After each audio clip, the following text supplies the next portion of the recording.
그리고 우리나라에서 반대편 이스라엘에서는 지금 어떤 일들이 벌어지고 있나요? 예, 이스라엘과 하마스 간의 전쟁이 벌어지고 있습니다. 세계 많은 사람들이 이제 이스라엘을 주목하고 있어요. 주목하게 되었습니다. 이스라엘이라는 나라를 잘 생각하지 않았을 수도 있어요. 근데 이제 이스라엘이라는 나라를 많은 나라들이 거의 어떻게 보면 전 세계에 있는 나라들이 이스라엘을 지금 주목하고 있습니다. 마지막 때에 가까운 이때에 모든 일들이 이스라엘을 주목하게끔 하시기 위한 하나님의 경륜 속에 있는 거라고 생각이 듭니다.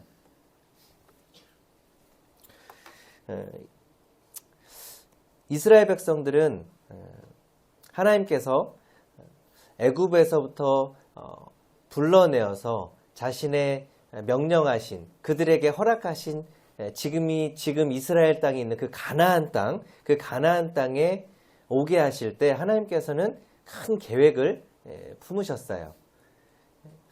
아직 그 가나안 땅에 들어가기 전에 하나님께서는 이스라엘 백성들에게 세세하게 하나님의 백성으로서 어떻게 살아야 될지에 대해서 들어가지도 않았는데 들어가서 막 주의사항을 얘기해 준 것이 아니고 들어가기도 전에 이 주의사항에 대해서 하나씩 세세하게 말씀을 해주셨어요. 그것이 레위기서에서 볼 수 있는데요.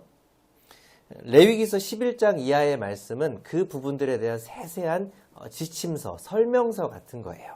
오늘은 12장부터 15장까지의 내용을 살펴보면서 그 가운데 제게 교훈하신 내용을 한번 살펴보고자 합니다. 함께 나누고자 합니다. 그러면 성경을 한번 찾아보도록 하겠습니다. 레위기서 12장 1절에서 8절까지입니다. 제 성경으로는 구약성경 162페이지입니다.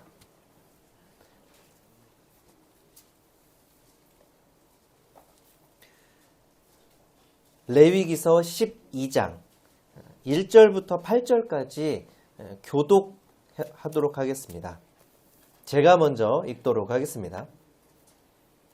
여호와께서 모세에게 말씀하여 이르시되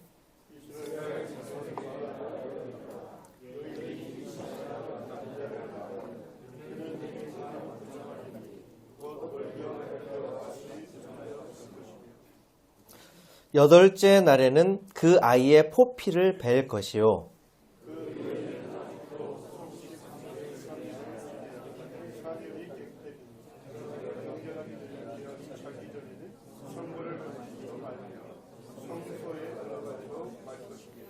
여자를 낳으면 그는 2일에 동안 부정하리니 월경할 때와 같을 것이며 산혈이 깨끗하게 되면 66일을 지내야 하리라.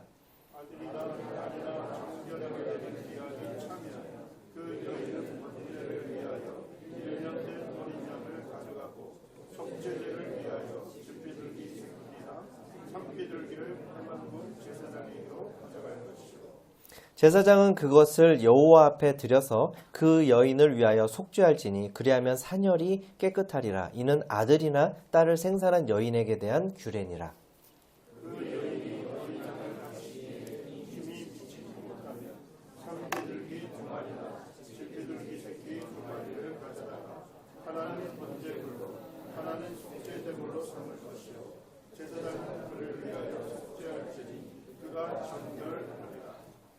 네, 감사합니다. 레위기서 12장은 출산 후에 여인이 출산한 이후에 정결 규례에 대해서 설명해 주고 있습니다. 이것은 여인이 아이를 출산하는 것이 부정한 것처럼 보이는데 사실 그렇지 않습니다. 성경에서는 사람의 출생을 하나님의 축복이라고 말씀을 하세요. 창세기 1장 28절에 보게 되면 하나님이 그들에게 복을 주시며 하나님이 그들에게 이르시되 생육하고 번성하여 땅에 충만하라 이렇게 말씀하고 있는데요. 생육하고 번성하여, 즉 아이를 많이 낳고 땅에 가득하라는 것이 복이라는 거예요. 우리 교회도 복이 생겼죠. 임정현 형제님과 김여정 자매님의 아이가 나오죠. 이름이 무엇인가요? 제가 몰라서 그러는 거 아니에요? 그죠? 임지유 이렇게 그죠? 시편 127편에도 자식들은 여호와의 기업이요 태의 열매는 그의 상급이라고 말씀하셨어요. 태어나는 생명은 하나님의 선물입니다. 상급이에요. 여기 이 본문에서 아이가 태어나는 것이 부정하다라고 말씀하시는 것이 아니라요. 다만 출산하면서 여인이 무엇을 쏟게 되죠? 피를 쏟게 됩니다. 아까 이렇게 막 사회자 형제님이 막 비암 얘기하면서 막 뭐가 흘러나오니까 그것 경악을 금치 못하셨잖아요. 왜 그럴까요? 피 때문에 그렇죠. 혹시 피를 좋아하시는 분 계십니까? 피 보면 막 끓고 막 그러면 안 됩니다. 그러면 경찰서 갈 수 있습니다. 병원에 가거나 그렇게 해야 돼요. 그죠? 이것을 알 수 있는 게 12장 4절에 보게 되면요. 산열이 깨끗하리니, 그러니까 33일이 지나야 산열이 깨끗하리니 그 기간이 차기 전에는 성물을 만지지도 말며 성소에 들어가지도 말으라고 이렇게 말씀하고 계세요. 5절에서도 7절에서도 계속해서 등장하는 게 산열이 깨끗하게 되어야 한다 이렇게 얘기를 하고 있어요.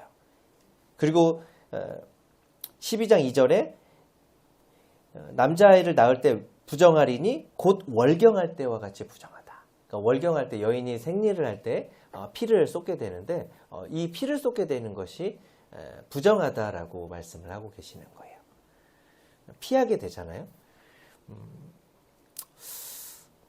피는 사실 그 레위기서에 보면 피에 생명이 담겨 있다고 하나님께서 말씀하셨어요. 그래서 몸속에 있어야 되는 것입니다. 피는 그 속에 있어야 돼요. 나오면 안 됩니다. 그러니까 하나님께서는 어떻게 보시면 그 안에 원래 있어야 되는데 그것을 벗어난 것이 부정하다라고 말씀하고 계시는 것 같아요. 피에 대해서. 그래서 아이를 낳는 것이 부정하다는 말씀이 아닙니다. 그리고 산모들이 아이를 낳고 난 다음에 그 몸속에 나쁜 피를 빼야 한다고 하죠. 출산한 이후에 의사 선생님이 그 아내 마사지를 많이 하라고 해가지고 많이 했습니다. 저 배 마사지를 4명이나 나가지고 산모들이 출산 후에 먹게 되는 게 뭐죠? 미역국이죠. 저도 막 미역국 어느 미역이 좋은지 막 찾아봤어요. 그죠?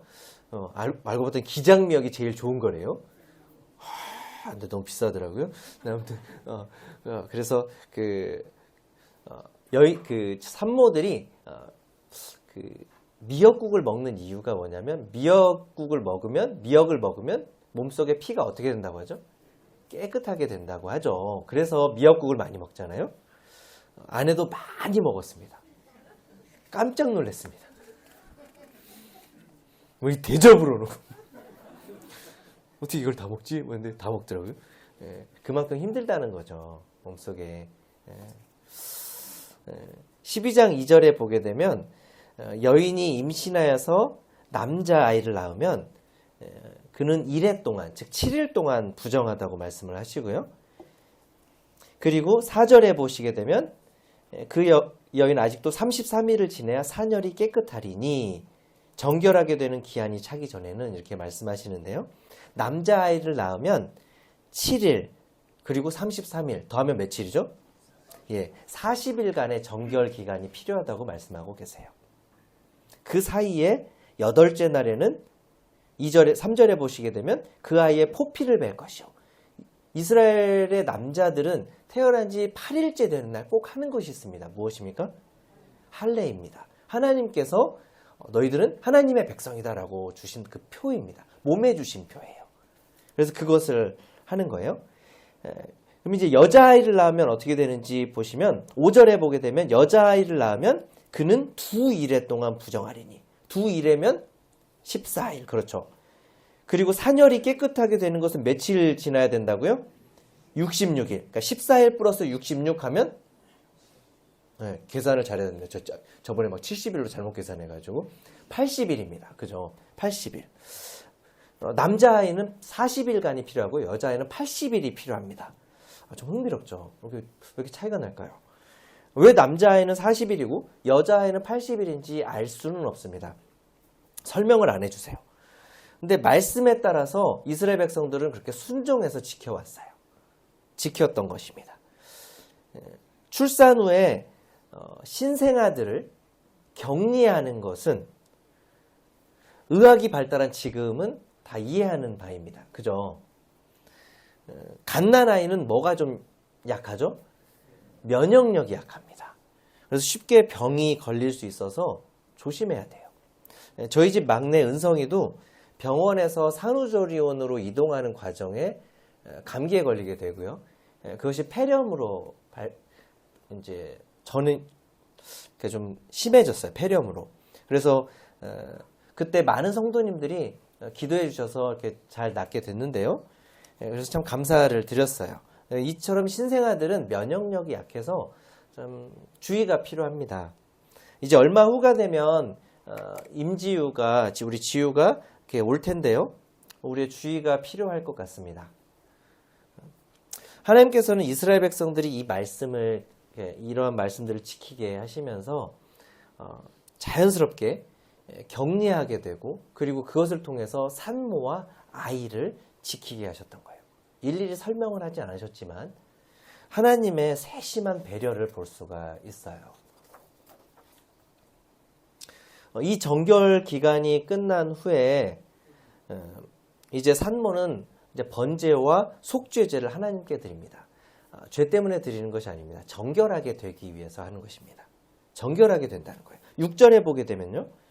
아들이나 딸이나 정결하게 되는 기한이 차면 그 여인은 번제를 위하여 1년 된 어린 양을 가져가고 속죄제를 위하여 집비둘기 새끼나 산비둘기를 회막문 제사장에게로 가져갈 것이요. 이렇게 말씀하고 있는데요. 근데 제물로 어린 양을 가져간대요. 그러면 만약에 산모가 가난해서 어린 양을 바치기 어렵다면 어떻습니까? 이것 또한 슬픔과 고통이 되겠죠. 이 축복인데 가난함으로 인해서 바칠 수 없다. 근데 하나님께서는 8절에 보게 되면요. 그 어린 양을 바치기에 힘이 미치지 못하면 산비둘기 2마리나 집비둘기 새끼 2마리를 가져다가 이렇게 드리라고 하십니다.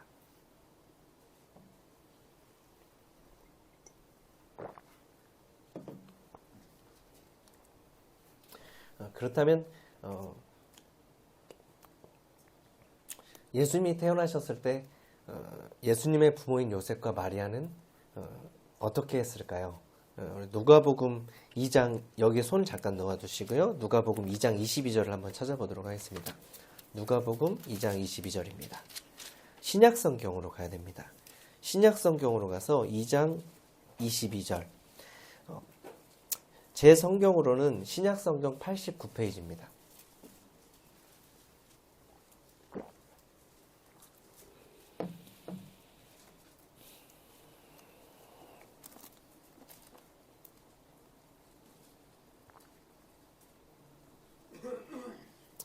네, 먼저 21절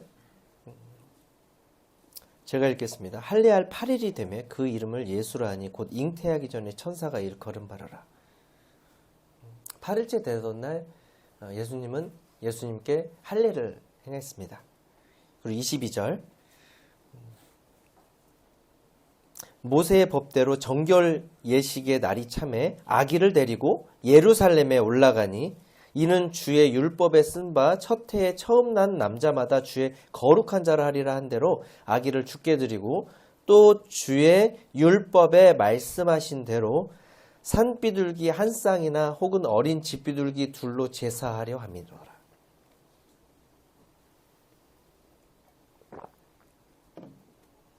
예수님이 태어나시고 난 다음에 정결 기간이 끝났습니다. 그래서 24절에 요셉과 마리아는 무엇을 가지고 제사를 드렸습니까? 산비둘기 한 쌍이나 어린 집비둘기 둘로 제사하려 함이었더라. 누가복음에서 이렇게 보면 그냥 누가복음만 보면 그냥 지나칠 수가 있어요. 정결례식이 있는데 이것은 이제 비둘기로 바치는구나 이렇게 생각할 수 있어요. 근데 앞서 우리가 봤던 레위기서를 보면 참고해서 보면요. 누가 산비둘기나 집비둘기로 이렇게 제사를 드렸습니까?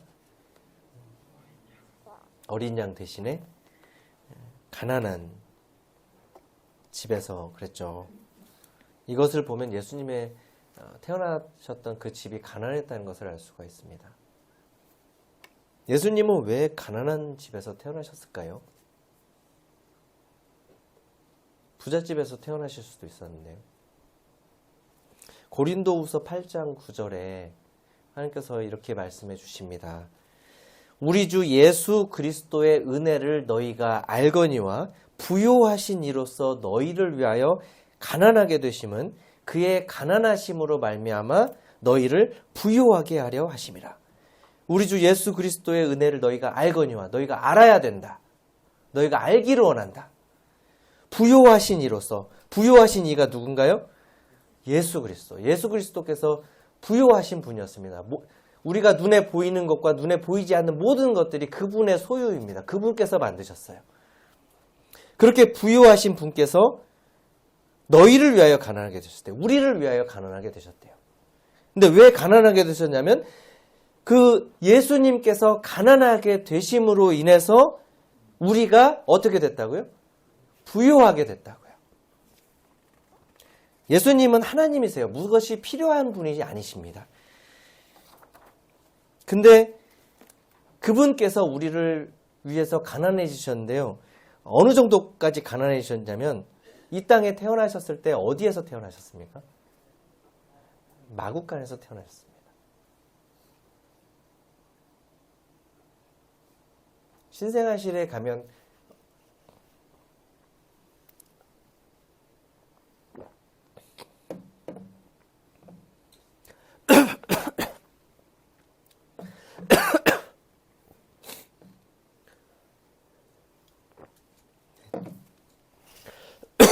네, 죄송합니다.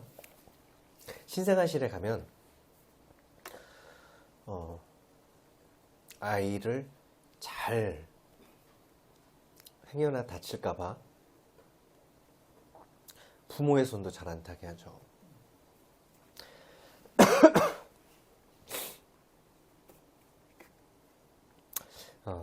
말먹이를 넣는 구유에 누이셨습니다. 작은 시골에서 가난하게 사셨고요. 예수님께서 이제 공생의 기간 동안에 3년 동안 사시면서 집이 없으셨습니다. 자신을 따르려는 사람한테 인자는 머리 둘 것도 없다. 각오를 해야 된다라고 말씀하셨어요. 저는 지낼 집이 있고 따뜻하게 지낼 수가 있는데 그리고 무엇보다도 예수님은 여러분들 가지고 있는 것 중에 가장 소중한 게 무엇입니까? 이게 없으면 아무것도 아니죠. 바로 생명입니다. 우리에게 있는 것 중에 가장 귀한 것이 생명이듯 예수님께 있어서 가장 귀한 게 생명이었습니다. 그러니까 예수님께서는 자신이 가장 귀한 것 그것을 다 내놓으셨어요. 이제 없어요. 가난하게 되셨습니다. 아무것도 없는 겁니다. 그래서 우리가 무엇을 하게 됐습니까? 우리가 부유해졌잖아요. 아무것도 이제 영원히 아무것도 없는 삶을 살게 됐다가 예수님으로 인해서 영원한 것을 소유한 자가 됐잖아요. 영원한 생명을. 그게 원래 우리 것이었습니까? 아니었잖아요.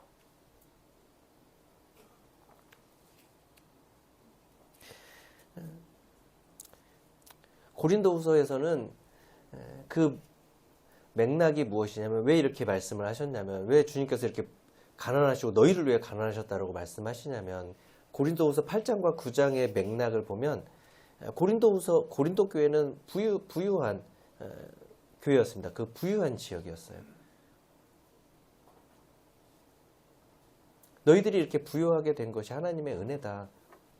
근데 예수님은 너희를 위해 가난하게 되는데 예수님은 너희를 위해서 가난하게 됐고 다 내어주셨다. 근데 너희 교회는 성도들은 다른 교회나 어려운 성도들을 위해서 좀 더 헌신하고 더 이렇게 내 것을 좀 내놓고 헌금하고 헌신하고 도와주는 게 마땅하지 않냐고 이렇게 얘기하고 계시는 거예요. 다시 본문으로 이렇게 돌아오겠습니다. 레위기서를 이렇게 돌아오겠습니다. 13장과 14장은 나병에 대한 규례에 대해서 이렇게 말씀해 주고 있습니다. 나병이라고 하면요, 예전에 한센병이라고 하죠. 문둥병. 근데 여기 본문에 쭉 나오는 나병은 이 한센병, 문둥병뿐만이 아니라 악성 피부병들을 다 포함하는 단어입니다. 지금은 의술이 좋아져서 이런 것들도 치료할 약들이 있었는데요. 그때는 치료할 약이 없습니다. 불치병이에요. 그때 당시 나병으로 진단받는 것은 지금 우리가 병원에서 시한부 인생을 선고받는 것과 같았습니다. 레위기서 13장에서는 나병을 어떻게 진단하는지에 대해서, 그리고 14장에서는 나병 환자가 나을 수가 있어요. 하나님의 은혜로 낫게 되는 경우가 있었습니다. 그때 어떻게 해야 되는지에 대해서 14장에 설명해 주고 있습니다. 13장 3절에 보게 되면요, 나병은 누가 진찰을 했습니까? 네, 제사장은 그 피부의 병을 진찰하지니 제사장이 했습니다. 제사장들은 참 할 일이 많았어요. 제사도 드려야 됐고요. 이렇게 병도 진찰을 했습니다. 3절에 이하에 보게 되면요, 나병을 진찰할 때 그 증상이 확실하면 이제 바로 부정하다고 진단을 해요. 환부의 털이 휘어졌고 환부가 피부보다 우묵하여졌으면 이는 나병의 환부라. 제사장이 그를 진찰하여 그를 부정하다 할 것이요. 하지만 이렇게 확실한 증거가 없이 좀 확진할 수 없는 애매한 상황이 발생을 하면 어떻게 하라고 말씀하시냐면 4절에 일단 7일 동안 가두어 둘 것을 말씀하고 계십니다. 4절에 보면요. 그리고 5절에 보면 다시 7일 만에 제사장을 그를 진찰할지니 7일 후에 다시 진찰을 하게 됩니다. 그러다가 또 이게 좀 아직 명확하지 않다 그러면 5절 후반부에 보면 또 1회 동안 7일 동안을 가둬둡니다. 그리고 6절에 보게 되면 7일 후에 다시 또 진찰한다고 말씀하고 계세요. 되게 신중하게 진찰을 했죠. 왜 그러냐면 13장 45절에서 46절 우리 같이 한번 읽도록 하겠습니다. 13장 45절에서 46절 시작. 나병 환자는 옷을 찢고 머리를 풀며 윗입술을 가리고 외치기를 부정하다 부정하다 할 것이요 병 있는 날 동안은 늘 부정할 것이라. 그가 부정한 즉 혼자 살되 진영 밖에서 살지니라. 나병 환자로 확진을 받으면요, 먼저 옷을 어떻게 합니까? 찢습니다. 그리고 머리를 풀어요. 그리고 윗입술을 가리고 외치기를 뭐라고 합니까? 부정하다 부정하다 이렇게 합니다. 왜 이런 행동을 하죠? 자기 주변에 사람 오지 말라는 겁니다. 오면 그 부정함이 전염이 돼서 닿기만 하면 부정함이 되니까.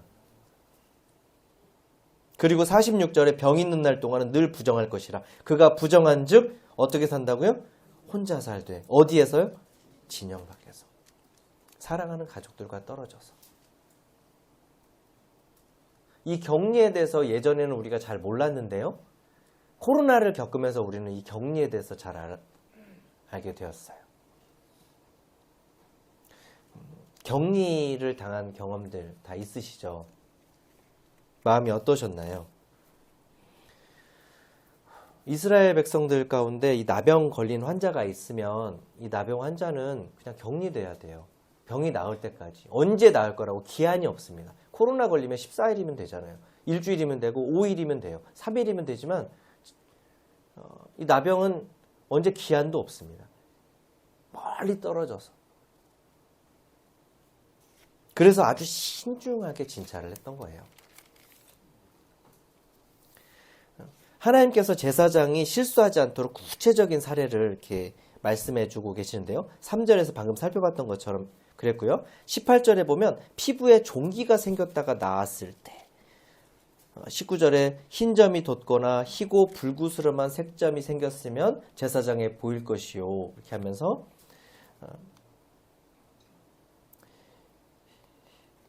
22절에 보면 그 병이 크게 피부에 퍼졌으면 제사장은 그를 부정하다. 이렇게 말씀하고 있고요. 24절에 보면 피부가 불에 데웠는데 화상을 입은 다음에 제사장이 25절 그 색점의 털이 희고 그 자리가 피부보다 우묵하면 이는 화상에서 생긴 나병인즉 제사장이 그를 부정하다 할 것은 29절 남자나 여자의 머리에나 수염에 환부가 있으면 30절 제사장은 진찰할지니 환부가 피부보다 우묵하고 그 자리에 누르스름하고 가는 털이 있으면 그가 그를 부정하다 할 것은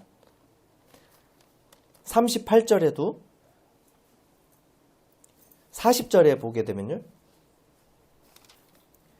누구든지 그 머리털이 빠지면 그는 대머리니 정하고 41절 앞머리가 빠져도 그는 이마 대머리니 정하니라. 단순 탈모는 정하대요. 아멘. 네. 근데 대머리도 피부에 각질이나 어떤 피부병이 있으면 또 부정하다고 말씀을 하고 계세요. 저는 이렇게 쭉 봤는데요. 각질이나 이런 것이 없어가지고 다행이다 싶었습니다.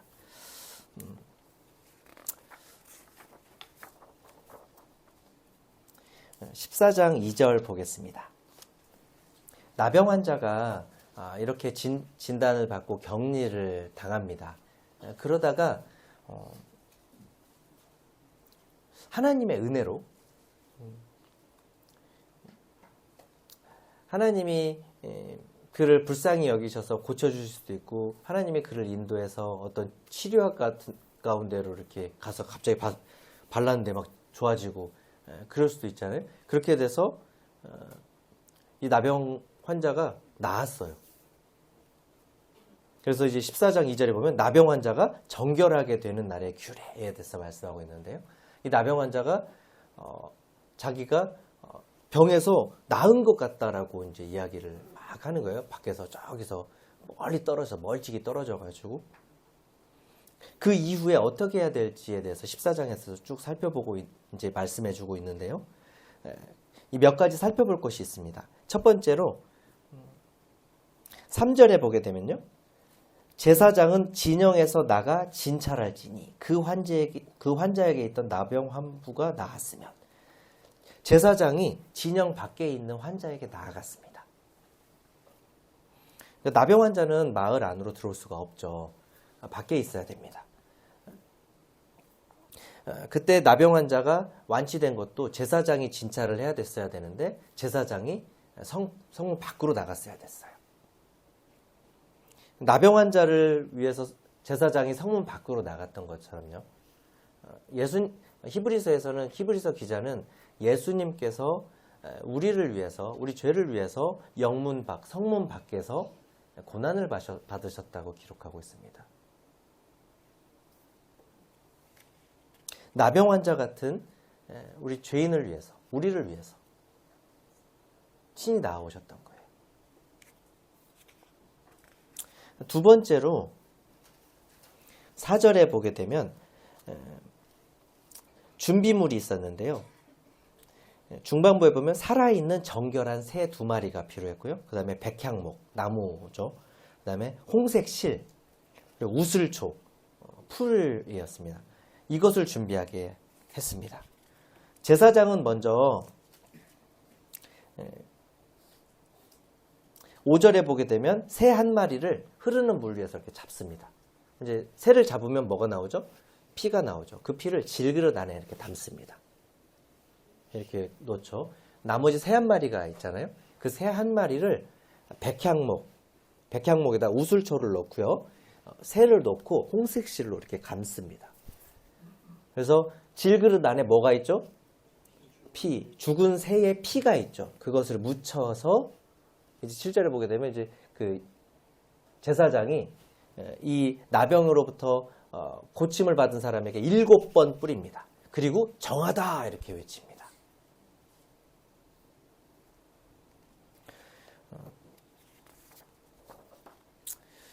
그리고 이렇게 살아있는 새는 다시 죽이느냐? 그렇지는 않고요.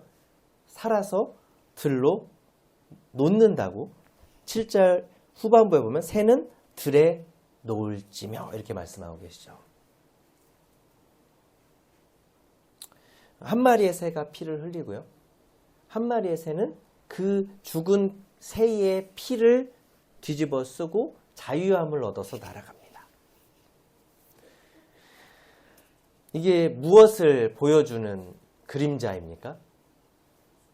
예수님께서 피를 흘려주셔서 우리의 모든 죄를 사해 주셨죠.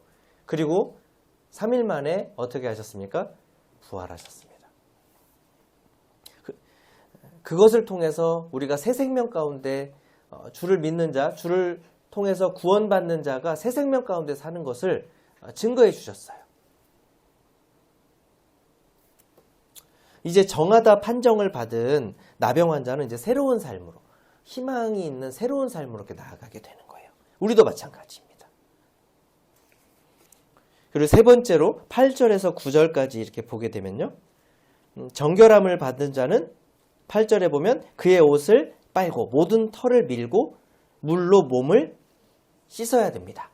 그리고 9절에 보면 7째 날에 또 그는 모든 털을 밀고 머리털과 수염과 묻은썹을 다 밀고 옷을 빨고 몸을 다 씻는 거예요. 몸이 깨끗한 상태로. 이제 성 안으로 이제 들어가야 되는 상태. 물론 지금 나병으로부터 이제 다 고침을 받았다, 정하다라고 제사장이 거기에 대한 확인으로 정하다라고 외쳤지만 이 환자의 해야 되는 일이 있었습니다. 그것이 모든 것을 다 밀고 털을 밀고 씻는 거였어요. 역할이 있었던 것입니다. 우리도 마찬가지예요. 우리가 예수 그리스도를 통해서 모든 죄가 용서를 받았어요. 그럼 이제 끝나는 걸까요? 그러면 이제 나아가면 되는 걸까요? 그렇죠. 나아가면 되죠. 그런데 우리의 노력들도 필요한 것입니다. 우리를 내려놓고 성령님께 우리를 맡기는 그런 노력들이 필요하다는 거예요.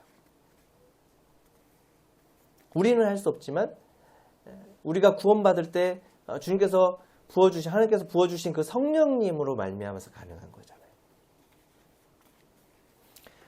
그래서 이제 네 번째로 보시게 되면요. 10절부터 32절까지 회복의 제사를 드리게 하십니다. 제사들이 좀 많은데요. 속건제도 드리고 속죄제도 드리고 번제도 드리고 소제도 드립니다. 지금까지 나병 걸렸던 이 환자들은 어떻게 살았습니까? 무리에서부터 떨어져서 성전은커녕 사람들과 함께 살지 못했어요. 근데 이제 이 모든 것이 회복되는 8째 날에 이 사람의 인생의 새로운 인생이 시작이 되는 거예요.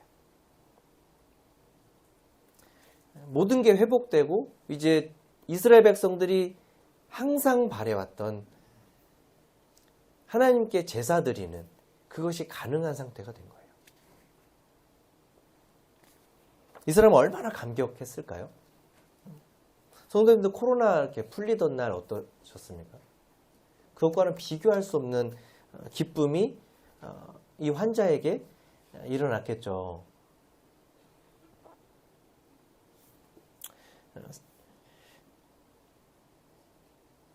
14절에 보게 되면요. 제사장은 그 속건제물의 피를 취해서 이 정결함을 받을 자의 오른쪽 귓부리와 오른쪽 엄지손가락 그리고 오른쪽 엄지발가락에 그 속건제물의 피를 바릅니다. 그리고 17절에 보게 되면요. 기름도 이렇게 똑같은 동일한 자리에 이렇게 바르게 돼요. 오른쪽은 대표성을 가지죠. 귀라는 것은 무엇을 할 때 사용하는 것입니까? 들을 때. 그렇죠. 귀를 이렇게 피로 발랐다는 것은 이제 이 귀가 이제는 내가 듣고 싶은 것만 듣는 것이 아니라 하나님의 말씀을 잘 듣겠다라는 의지의 표현이 되겠죠. 엄지손가락과 엄지발가락은 손과 발, 즉 행동에 있어서 하나님께 향하는 이 사람의 태도, 행동의 변화, 이 모습을 보여주는 거겠죠. 그러니까 회복받은 자는 하나님을 향해서 이제 헌신하겠습니다. 이 이스라엘 백성들, 함께 사는 이 이스라엘 백성들, 이 공동체에 대해서 내 역할들을 하겠습니다라는 의지적인 표현이겠죠. 우리도 구원받을 때 어떤 고백을 하셨습니까? 저도 이렇게 구원받을 때, 침례받을 때 했던 고백들을 생각해 보게 됐어요. 주님으로 인해서 새 생명을 받은 제가 이제 조심스럽게 이제 나를 위해 살지 않고 더 이상 나를 위해 살지 않고 주님을 위해 살겠습니까? 라는 그 질문에 대해서 네 라고 대답했던 그게 생각이 나더라고요. 그 마음을 매일매일 돌아봐야 되겠죠.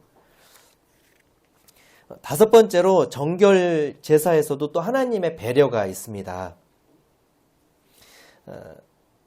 21절 이렇게 보겠습니다. 만일 그가 가난하여 그의 힘이 미치지 못하면, 여기에서도 가난한 자가 등장을 합니다. 가난한 자는 언제나 있습니다. 하나님이 그렇다고 해서 그를 내버려 두지 않으십니다. 그를 가난하니까 다른 사람과 똑같이 이렇게 대우하려고 아마 그렇게 하지 않습니다. 배려를 보이세요. 하나님께서도. 형편이 좋지 않으면 어떻게 합니까? 22절에 그의 22절 함께 같이 한번 읽도록 하겠습니다. 시작. 그의 힘이 미치는 대로 산비둘기 둘이나 집비둘기 새끼 둘을 가져다가 하나는 속죄제물로 하나는 번제물로 삼아. 네. 그의 힘이 미치는 대로 비둘기를 드리게 하셨습니다. 22절에도 그렇고요. 30절에도 보게 되면 그의 힘이 미치는 대로 31절에 곧 그의 힘이 미치는 대로 32절에 나병 환자로서 그 정결 내식에 그의 힘이 미치지 못한 자의 규례가 그러하니라.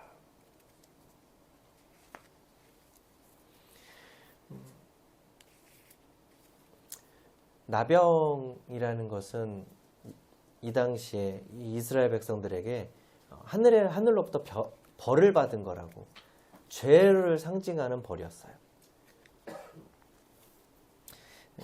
왜냐하면 나병은 치료약이 없었어요. 불치병이었어요. 그리고 사람들로부터 떨어져 살아야 했습니다. 도무지 죄를 해결할 수 없는 인생의 모습을 보여주는 병이 나병이에요. 이 나병이 치유받은 것은 치유받을 수 있는 유일한 방법은 하나님의 은혜밖에 없어요. 우리의 구원 또한 마찬가지입니다.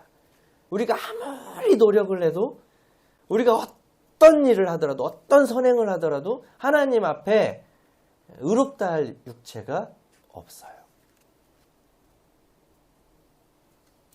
그래서 하나님께서 은혜로 베풀어 주신 그 구원, 그 은혜를 생각하면서요, 그 은혜를 받은 자가 드리는 이 제사에 대해서 생각을 하면서, 그 삶의 모습에 대해서 생각을 하면서, 여기서 힘이 미치는 대로라고 말씀하셨잖아요. 그의 힘이 미치는 대로, 그의 힘이 미치는 대로. 저는 정말 진짜 힘이 미치는 대로 드리고 있는가?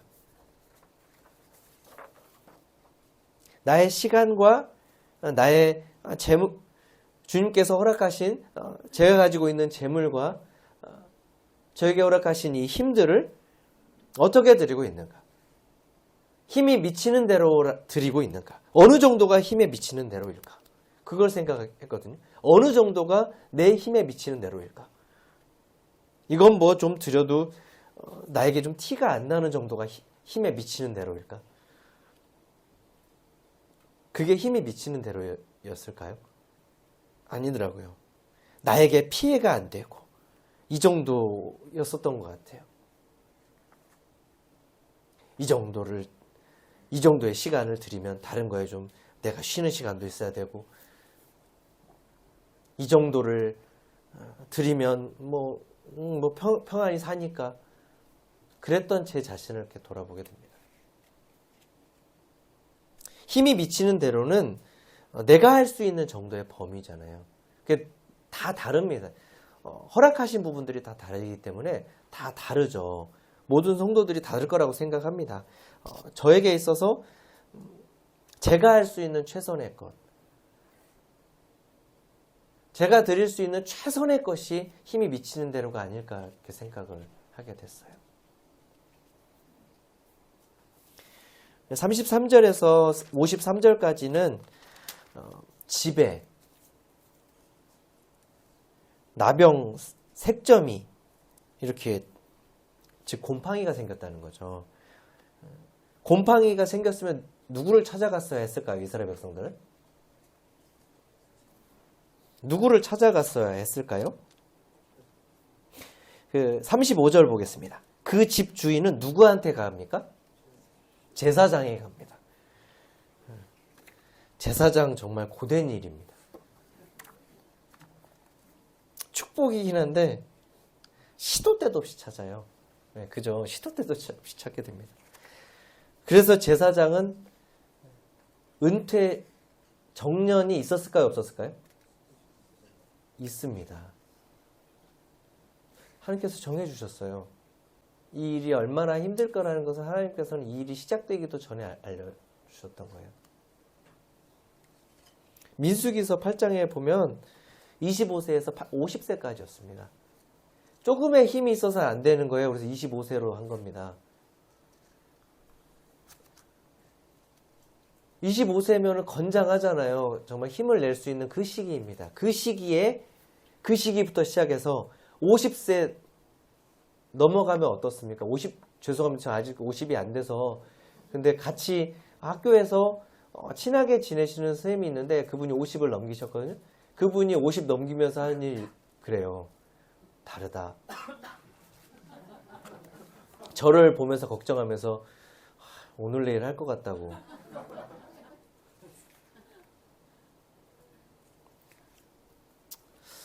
그죠? 예.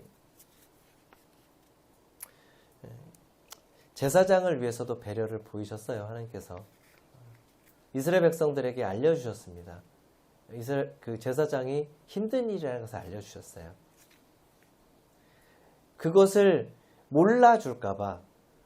사람들은 잘 몰라요. 내가 힘든 것은 잘 알지만 저도 마찬가지예요. 다른 사람들이 힘든 것들 잘 모릅니다. 그냥 뭐 해야 되지 뭐 이렇게 생각할 수 있어요. 그냥 해 이렇게 할 수 있어요. 내가 힘든 거는 알잖아요. 하나님께서 이스라엘 백성들이 처음에 아는 사람들도 있겠지만 모르는 사람들이 있으니까 정년기간도 정해주셨어요. 50세까지라고.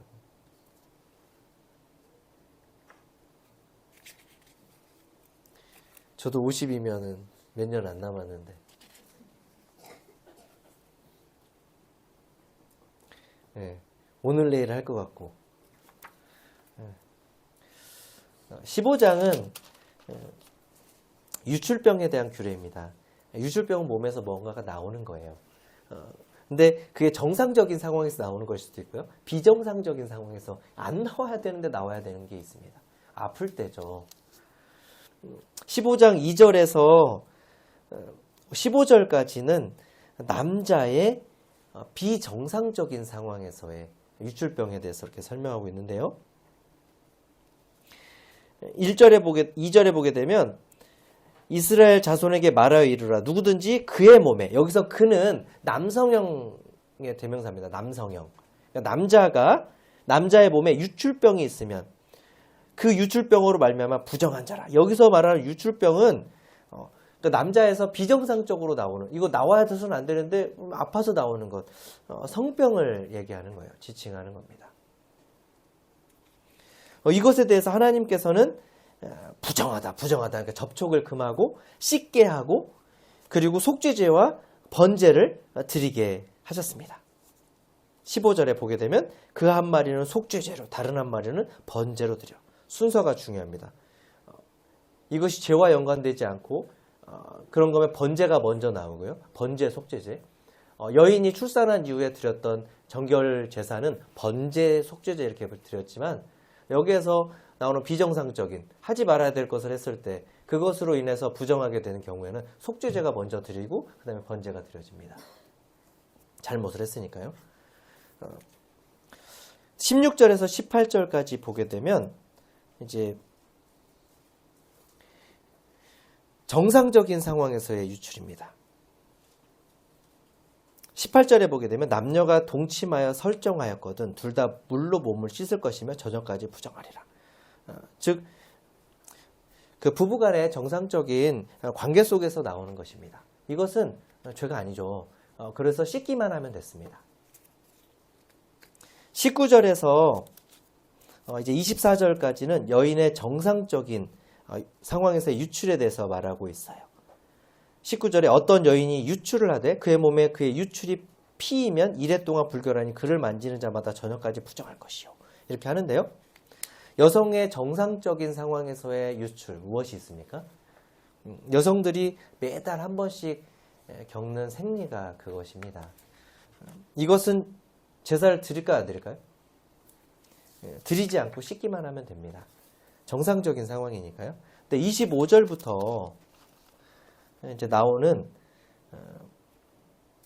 25절에 보게 되면 만일 여인의 피의 유출이 그의 불결기가 아닌데도 여러 날이 간다든지 그 유출이 그의 불결기를 지나도 계속되면 그 부정을 유출하는 모든 날 동안은 그 불결한 때와 같이 부정한즉 이렇게 말씀하고 있는데요. 여성도 마찬가지로 어떤 성병에 걸렸거나 아니면 혈루병 같이 피가 자궁에서 계속 피가 흐르는 그런 병이 같은 거였어요. 같은 거로 보여집니다. 몸에서 피가 난다는 것은, 몸에서 뭐가 난다는 것은, 뭐 계속 흐른다는 것은 부정한 거예요. 당연히 어디를 갈 수 없습니까? 성전에 나아갈 수 없어요. 주변의 사람도 꺼려 하겠죠. 여기에 손을 잠깐 넣어두시고요. 마가복음 5장 25절을 한번 찾아보도록 하겠습니다. 뒤로 가셔서요. 마가복음 5장 25절입니다. 마가복음 5장 25절.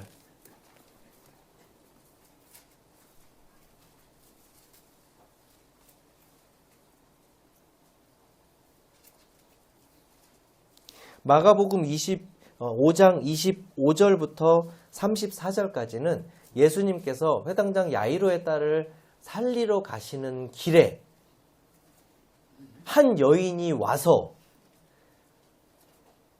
예수님의 옷을 만지는 사건이었어요. 그 여인은 병을 앓고 있었는데요. 어떤 병이었는지 25절에 나와 있는데요. 무슨 병이었습니까? 혈루증이었습니다. 혈루증은요, 제 성경에 이렇게 설명이 되어 있는데요. 원뜻은 피의 유출, 만성 자궁 출혈병이라고 이렇게 분별하고 있는데요. 몇 년 동안 이 혈루병을 앓았다고 했습니까? 이 여인이 12회, 12년간입니다. 12년간 계속 자궁에서 피가 흐르는 그 병을 앓고 있었던 거예요.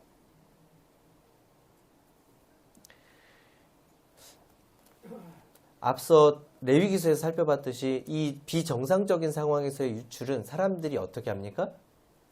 피합니다. 부정한 거잖아요. 피해요. 근데 그 여인이 28절에 보게 되면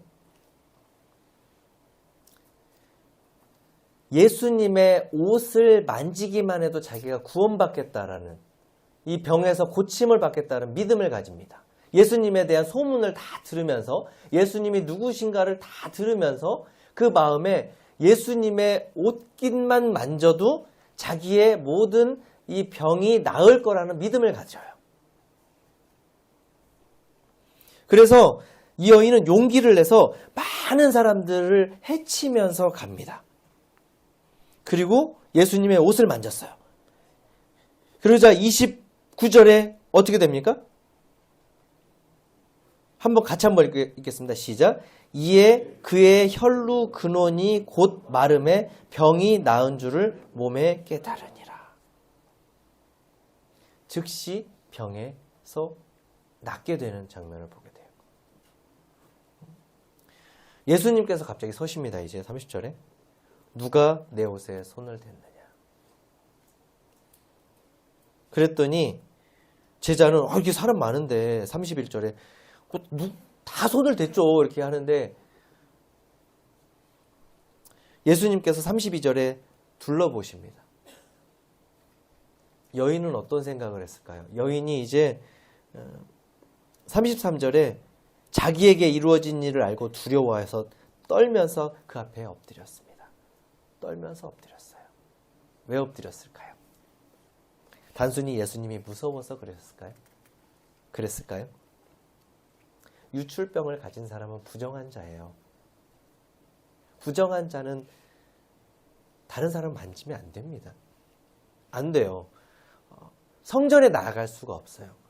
근데 이 여인이 누구를 만진 것입니까? 누구를 만진 거라고 이제 인식하게 됩니까? 예수님, 그냥 사람이 아니고 두려워서 떨 수밖에 없죠. 내가 부정한 자로서 이렇게 만져버렸잖아요.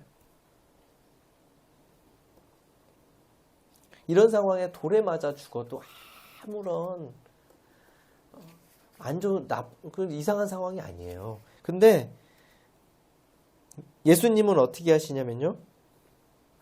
34절에 보게 되면 따라 네 믿음이 너를 구원하였으니 어떻게 가라고요? 평안히 가라. 내 병에서 놓여 건강할지어다.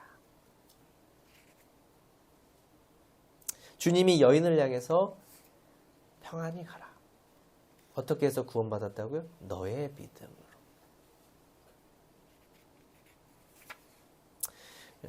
너의 믿음 때문에 이 병이 고침을 받은 거야 라고 하면서 이 여인의 믿음을 칭찬하셨어요. 예수님께서. 이 혈루병 가진 여인은 단순히 예수님이 이 병을 낫게 하실 수 있는 분이다라고 믿는 것에서 그치지 않았습니다. 그것을 믿었을지라도 이 혈루병이 나았을까요? 안 나았을까요? 아까 말씀에 그랬잖아요. 이는 내가 그에서 옷만 손을 대어도 구원을 받으리라 생각함이라. 이 생각만 했을 때 이 혈루병이 나았을까요? 안 나았을까요? 안 나았습니다. 생각만 한다고 해서 나은 게 아니에요. 어떻게 했습니까? 행동을 보였죠. 믿음의 그 행동을 보였습니다. 그래서 만졌잖아요. 믿음이라는 그런 것입니다. 생각만 한다고 해서 상황이 바뀌지 않습니다. 믿음의 행동을 할 때 하나님께서 일하시고 바뀌게 하시죠. 이스라엘 백성들이 그 가나안 땅에 들어갈 때 요단강 물이 있을 때 제사장이 물을 밟았을 때 물이 이렇게 갈라졌거든요. 행동하면서 갈라졌어요. 에스더한테 가서 모르드게가 왕한테 좀 가라. 우리 백성을 구원해야 되겠다. 네가 그 일을 할 수 있는 유일한 자다라고 했을 때 에스더가 잘못 나갔다간 저 죽는데요? 라고 했어요. 그러다가 다시 기도해 주세요. 저를 위해 금식하고 기도해 주세요. 기도했을 때 상황이 바뀌었습니까? 갑자기 왕이 막 불렀습니까? 에스더 갑자기 생각이 나서 이렇게 에스더야 이렇게 해서 불렀을까요? 안 불렀습니다. 어떨 때 변했죠? 에스더가 죽으면 죽으리라고 나아갔죠. 나아갔습니다. 그러니까 때로는 하나님께서 다 해결해 주시기도 하지만 우리의 믿음을 요구할 때가 있어요. 믿음의 행동 그 첫 발을 요구할 때가 있는 것입니다. 그것을 한 발만 디뎠을 뿐인데 그 다음에는 하나님이 다 해주세요.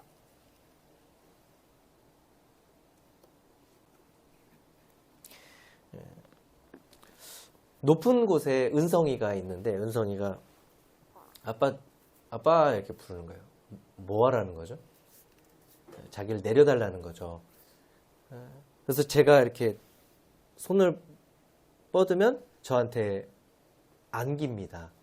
근데 왜냐하면 제가 이렇게 안아줄 거라 믿고 이렇게 하는 거잖아요. 근데 은성이 생각에 만약 아빠가 나를 잡지 않고 놔버리면 어쩌지? 아빠가 나를 안을 수 있는 힘이 없으면 어쩌지? 이런 생각을 하면 맡길 수가 있습니까? 없습니까? 없죠. 말씀을 정리하겠습니다. 오늘 출산 후의 여인의 규례에 대해서도 살펴봤고요. 나병 환자와 그것에 대한 정결 규례에 대해서 살펴봤고 유출병에 대해서 살펴봤습니다. 출산 후에 여인의 규례에서 산모와 아이의 건강을 살피시는 하나님을 보게 되었는데요. 우리도 그래야 되겠죠. 지유가 오면 우리는 어떻게 해야 될까요? 축복이잖아요. 복이잖아요. 또 우리가 조심해야 될 필요성이 있습니다. 하지만 은희 카페가 유아실에 있어서 참 많은 성도님들이 기뻐하시고 좋습니다. 참 즐거운데요. 지유가 오면 그 장소를 다른 곳으로 옮기는 것도 생각해 볼 문제일 것 같습니다. 아이를 위해서. 또 그 유아실에 유아와 어머니가 그 산모가 편안히 있는 곳이면 참 좋겠습니다. 그곳에서 아이도 말씀을 듣고요. 알든 모르든 말씀을 듣고 찬양을 들었으면 좋겠습니다. 저는 다 키워서요. 그것들 다 왜 나 때는 안 해주고 그런 건 아니고 다음이라도 하고 싶은 마음입니다. 그것을 좀 정중히 부탁을 드립니다. 유아실에는 유아와 어머니만 있으면 좋겠습니다. 그래서 조용히 그곳에서 말씀을 듣게 하고 싶습니다. 저의 개인적인 분별이에요. 불편하셨다면 죄송합니다.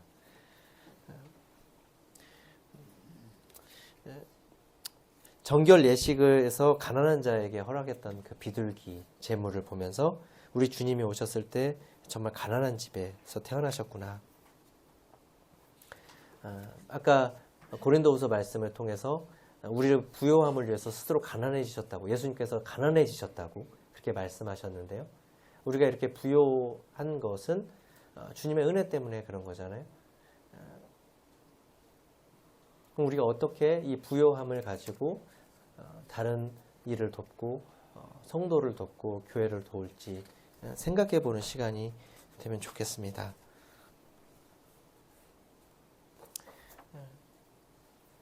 나병 환자가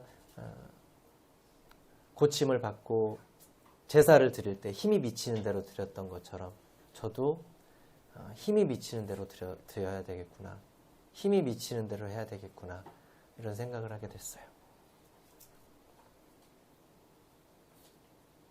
주님은 자신의 가장 귀한 소중한 다른 거 다 필요 없이 생명이 가장 소중한데 그 생명을 우리를 위해 주셨잖아요.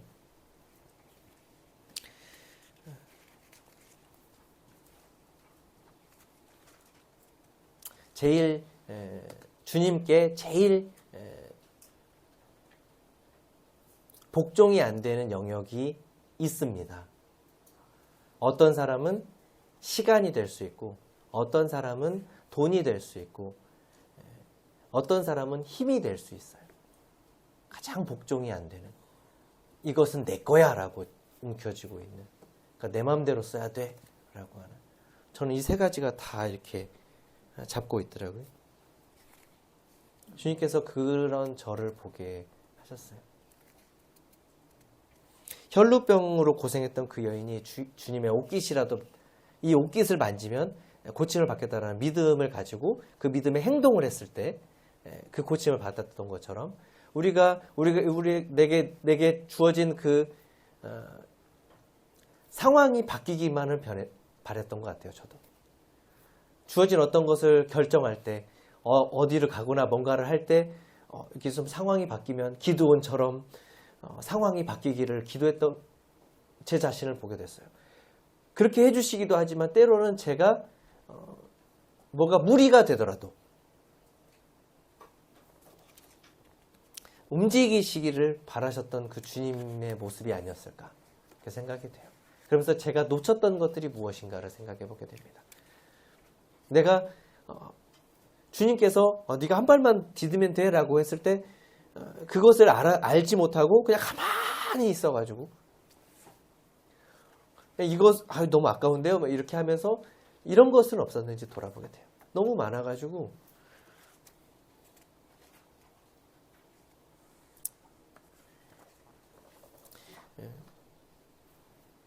하지만 주님께서는 우리의 모든 것을 아시고 받아주시는 것에 감사가 돼요. 그럼에도 계속해서 기회를 주시는 것에 감사가 됩니다. 율법은 한계가 있는데요. 진단에서 그치는 것입니다. 부정하니까 격리하는 것으로 끝납니다. 하지만 예수님께서는 그렇지 않으십니다. 진단할 뿐 아니라 어떻게 하십니까? 그것에 대한 해결을 주십니다.